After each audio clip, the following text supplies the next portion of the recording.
It's that time again. Let's dive deep into the data and see how well WoW is actually performing. I love doing these, and I suppose let's hope today's jaunt is a little bit less grim than some ones in the past. Overall, raiding seems to be wearing a friendlier face than it has in recent memory, with the overall tuning for Aberrus being way more forgiving compared to the likes of, say, Sepulchre or even parts of Vault. And we've got the new gear upgrade system ensuring that our time isn't wasted. Even for the pros, the race to World First was concluded in the blink of an eye this time round, with Mythic progress lasting as long as the splits did. Away from the lofty heights of the high ends, though, the everyday player seems to be taking a shine to this new format of the game.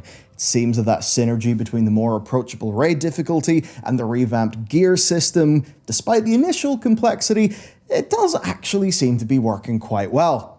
Over in Mythic Plus land, I mean, hey, renewed popularity, largely down to the worst affixes dying, no seasonal, more even spreading of affixes across the key range, and the core dungeons being greatly improved, with pain points being hot-fixed fast, even multiple times a week.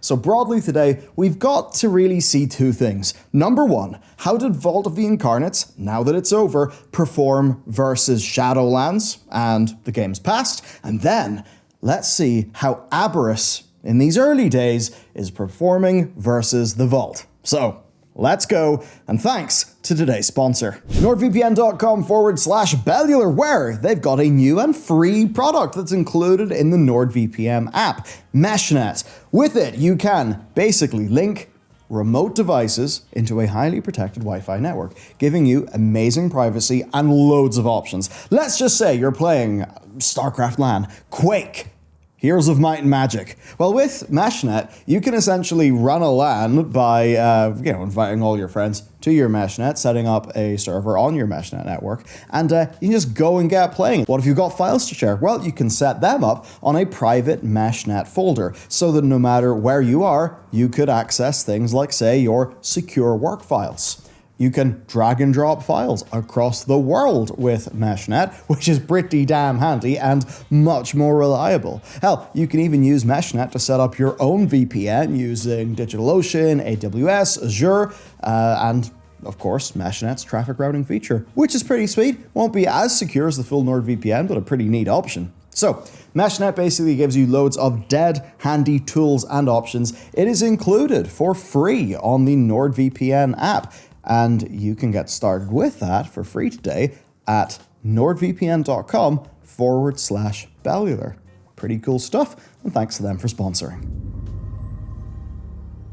Looking at all expansions collectively, the normal difficulty bracket paints a fairly interesting picture.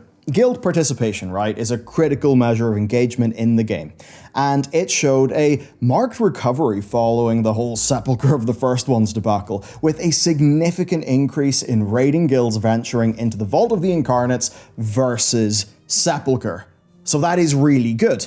Nevertheless, though, it's worth pointing out the very much diminished start of expansion peak that we experienced, say compared to Castle Nathria from the Shadowlands and Uldir from Battle for Azeroth. I mean, look at the graph. They're just massive in comparison, and that does show that yes, fewer guilds returned for the Dragonflight expansion. So yes, the 62% increase in first boss guild kills for Vault over Sepulchre is a really good thing, but we are still observing participation levels that are akin to those of Sanctum of Domination. But is that a bad thing? Well, it's actually also a similar number of Dazara lore, which was actually a fantastic raid, and we're about 5,000 to 9,000 less than the Legion raids from Nighthold onwards. So, seems decent enough. What about the clear rate then? That is the number of guilds who actually made it through to the final boss. Well, despite the aberration that was the Sepulchre, Vault of the Incarnates actually continued a encouraging trend of approximately an 82% clear rate for normal mode, which actually echoes a healthy precedent set in the initial Shadowlands tiers. Now that doesn't get us to the staggeringly high rates of the Legion era, but the stability of these, with the exception of Sepulchre, is actually something worth celebrating. Okay, let's kick it up then to Heroic difficulty and see how the Vault fared. On Heroic, Well, we witness a story that's actually quite similar. Vault had a lovely uptick in participation compared to Sepulchre, albeit only reaching roughly Sanctum levels, and barring the high start of expansion peaks seen in BFA and Shadowlands, the Vault numbers do seem to be quite consistent, again being about 5,000 to 9,000 short of what we saw in the same period of time in Legion for its raid tiers.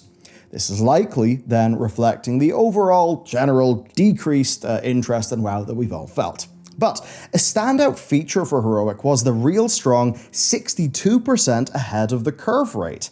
That is terrific. Heroic guilds completing their big goal for a raid tier, that should be celebrated. I think it means they're more likely to come back. And this doesn't match the 71% average that was seen through the Legion raid tiers, but it is a marked improvement over Shadowlands and some of the Battle for Azeroth tiers. So, there's some stuff worth celebrating there. Let's cap it off with Mythic difficulty then. Mythic really has its own particular narrative, and so much of that is because Raszageth was notorious. She required a uniquely specific group composition, leaving out some classes or specs that didn't have excellent movement. That was a whole thing. So consequently, the percentage of Mythic guilds that achieved the cutting edge for Vault was 19.86%. It's actually lower than Sepulchre's 28.81%, but it is on par with Sanctum. Again, Sylvanas and Sanctum I believe wasn't like the hardest Mythic ever, and for Sepulchre, the first ones, remember, Blizzard just did a creeping barrage of nerfs for months on end. Now, while participation in Vault for Mythic difficulty did increase over Sepulchre, once again, it's only back to Sanctum of Domination levels, actually falling marginally short. However, the first boss kill saw an almost 100% increase, with a 37% increase for the last boss kills over Sepulchre, so we're getting there, which is nice. To conclude things then, how does the Vault stack up? Well, I'd say that yes, it obviously didn't enjoy the spikes of Uldir or Nathria, and that's just because this expansion did not have the hype levels of those other expansions. But by the numbers, I think in terms of like retention rates, players achieving their goals, it has put out some good numbers. But again, maybe it's worth noting it's a relatively short raid, clocking in at 8 bosses.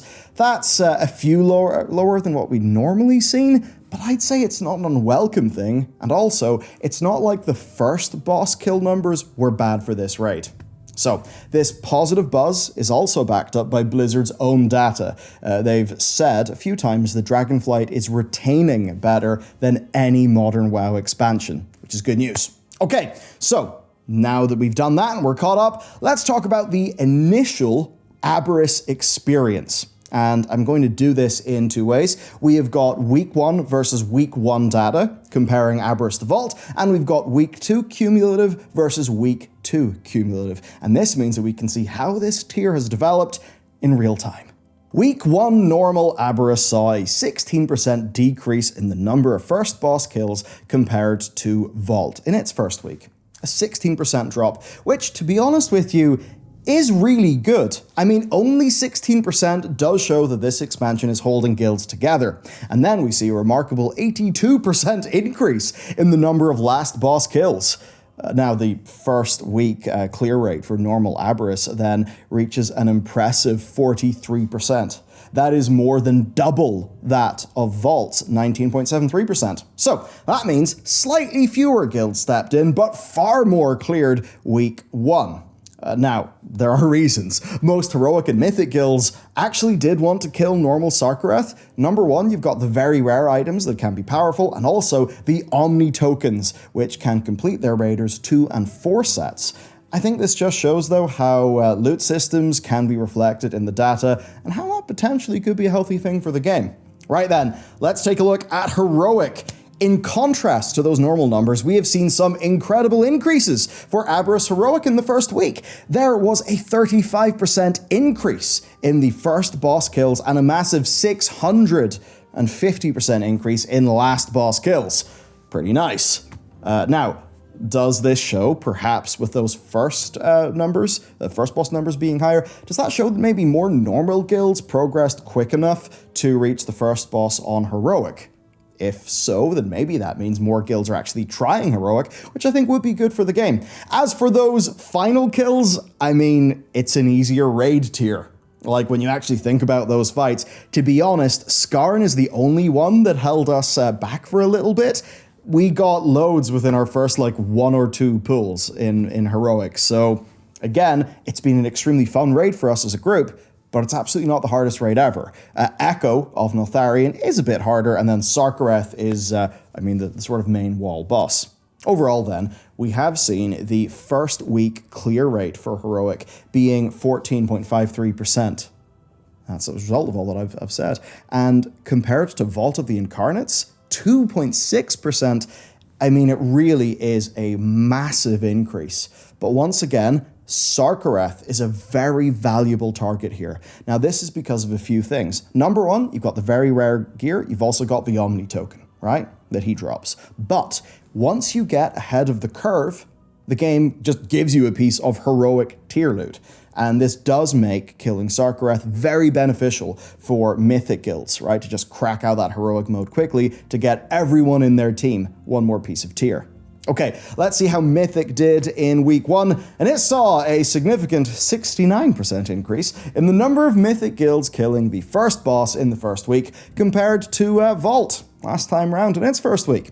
The Mythic end boss was also defeated during the opening week a total of 3 times, which obviously didn't happen at all in the Vault.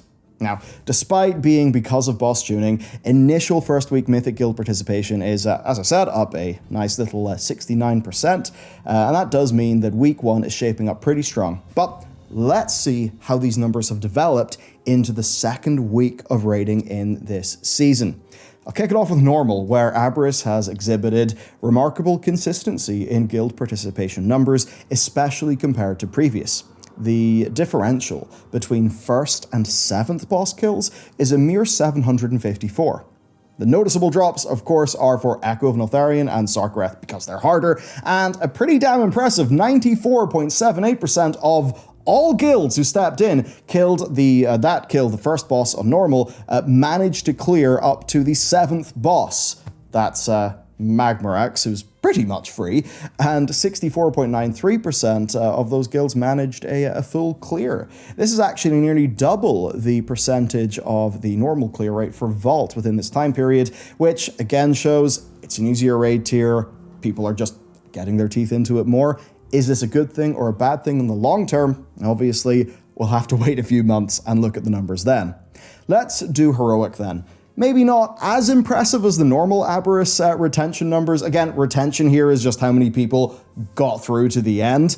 We maybe will need to call that by a different name now that people are achieving that end goal so quickly. But normal really was a cakewalk. Heroic, though, still does have a little bit of, it's got a bit of teeth. And still, people fared pretty well. Over half of the guilds that killed the first boss managed to clear up to the 7th.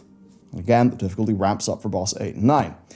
Now, comparing with Vault, which only saw 17.3% of guilds defeat Heroic Diurna, and a tiny 5.34% managing ahead of the curve Razageth in this time frame, it is pretty clear that people are blasting through Aberrus. And to cap the segment off, let's do Mythic. Now, early Mythic difficulty typically doesn't tell you the full story here. That's just because of the nature of Mythic raiding, but it still is interesting. It lets us see what the early Mythic raiding population is like, and it lets us understand the difficulty curve of the bosses. And while there is an increase in the number of boss kills across the board for Aberrus, with a significant 58% for the first boss, the percentage that actually follow through and clear the second boss is a bit lower in Aberrus than it was in Vault, but again, with a few more resets worth of gear, I would expect an absolute surge in progression past Rashok, and that's just because Rashok really is like the big gear check boss.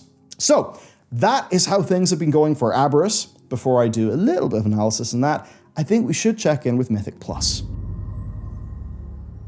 Mythic Plus. I mean, anecdotally, it's exploded now that it sucks so much less, and Blizzard are fixing things damn quick. Unfortunately, For a period of time, the data sources that we had used, they just fell over. But thankfully, Best Keystone is back. So it's not ideal, but I can compare the last 5 weeks of Mythic Plus to what we had in late 2021, which is still interesting. So this is an old graph. It shows BFA Season 4 through to Shadowlands Season 2, and the numbers you see here are the weekly number of Mythic Plus runs. Now, BFA Season 4 had big numbers, and a lot of that's because there's still plenty of people in the game, and they really wanted to farm their corruption gear.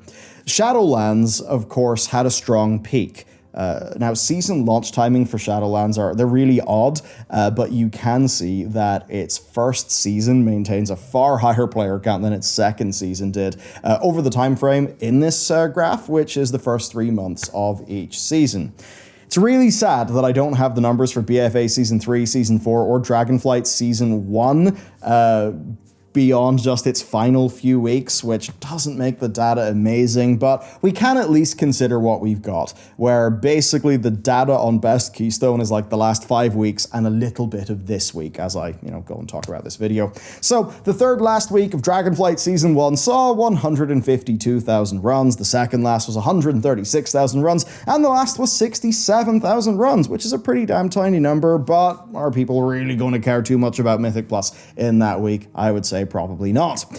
Right, Season 2 though, it has larger numbers, starting at 324k for week 1, 505k for week 2, and 266k for week 3, but that is only week 3 so far as I say this, at least anecdotally for those numbers. Week 1 was Tyrannical Week, which, of course, for really trying to push keys can be a bit more troublesome. We had a number of bosses, like the worm in Neltharion's Lair, the final boss in Aberrus, at least until it was patched a whole bunch. I believe the second boss on Uldaman, right? They were big difficulty walls, especially on Tyrannical because of that scaling. But you can see then once we hit the Fortified Week, we have 505,000 runs. I think that's a lot of people trying to push and achieve Keystone Master in the second week, which loads of people in my guild didn't. I'm like 300 points away because I didn't log in one night, which, yeah, is a bit unfortunate now that I've got my 4 set anyway. And as for the week 3 numbers, perhaps expect those to still be a little bit lower because people tend to, as far as I can tell, like to push and therefore do more keys on, on Fortified weeks instead of Tyrannical weeks. Now, if you were to put these numbers on our old graph, it would look really grim, wouldn't it? But that's not really the full picture. The first dataset that I talked about in today's video was guild raid kills. And that really is the key there, guild. That's going to reflect WoW's most sticky players who are playing with their friends. Mythic Plus, though, I think that will be a better correlation, a tighter correlation perhaps, to WoW's big across-the-board numbers. Because, yes, many people like myself only do Mythic Plus with our guild, but many people rely on the group finder, which is not a fun experience. I would imagine, anyway, that Mythic Plus probably is sampling a far more broad catchment of players versus guild kills. And therefore, it will probably have numbers that will rise and fall quite a lot more in lockstep with WoW's broad player base. I mean, if we still learned about WoW subscription numbers, basically I think that Mythic Plus would probably stick closer to WoW sub numbers. So, what that basically means is I would expect Mythic Plus numbers to go up and down quite a bit more than the raid kills, because the raid kills are focusing on guilds, and that means that the raid kill sort of data set is more biased towards people who are playing WoW with a fixed social group, and I think those people are going to retain way better than the general population. So, anecdotally, I know far more people who are now playing M+, right? Many people who I've spoken to say the same about their friends. So I have to wonder, then, about the real important thing, which is retention for this season of Mythic Plus, and just what those numbers are going to be by the end of the season, which is why I'm really happy that Best Keystone is back. So basically, could Mythic Plus grow over the season? Will it just retain? Will it retain better? As an example, take a look at Season 2 of Shadowlands. It had a massive initial count, right? I mean, it started off equal to just under what Season 1's 13th week ended with. Yet, over Season 2, by the end of its third month, that number had went from 720,000 runs a week to 256,000 runs a week. That is a staggering drop within the first 3 months. So, the real thing for us to analyze in the future will be the retention rate for Dragonflight Season 2. Because look, this expansion, as I've talked about, it didn't have that cool factor that past expansions did. There was no Legion invasion, there was no somewhat misleading, Battle for Undercity trailer that got people hyped up about. We didn't have Sylvanas and the Lich King fighting each other and the Helm of Domination blowing up. That's all stuff that, WoW players know about. What was the trailer for this expansion? It was flapping about and happiness, which, hey, many of us are there for, but it's undoubtedly not going to catch the broad audience like those past expansion concepts would have. So, this expansion was never going to be putting out the numbers.